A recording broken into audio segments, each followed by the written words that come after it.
ची बातमी पाहूयात। Lord Buddha Investment and Finance लिमिटेडचा मुंबईमध्ये भव्य प्रारंभ करण्यात आला। वंचित समाजातील लाखो महत्त्वाकांक्षी नवउद्योजकांच्या हितासाठी ही संस्था स्थापन करण्यात आल्याचं कंपनीला सांगितलंय। ही संस्था वंचित समाजातील येणाऱ्या पिढ्यांना त्यांची उद्योजकीय स्वप्न साकार करण्यासाठी आहे, असं संस्थेचे व्यवस्थापकीय संचालक भगवान गवई यांनी सांगितलंय। स्वतः भगवान गवई हे मुंबईतील कांदिवलीमधील झोपडपट्टीमध्ये राहिले असून सध्या दुबईमध्ये पेट्रोकेमिकल क्षेत्रामध्ये त्यांनी कंपनी स्थापन केलेली आहे।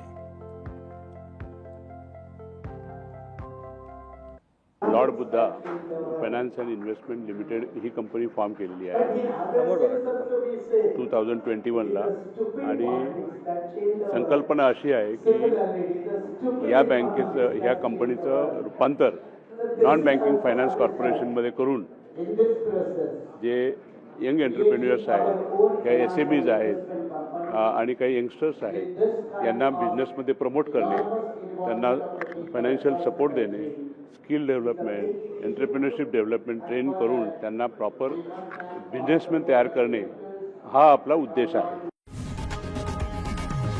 लोकशाही मराठी ऐका, पहा, जागरूक रहा।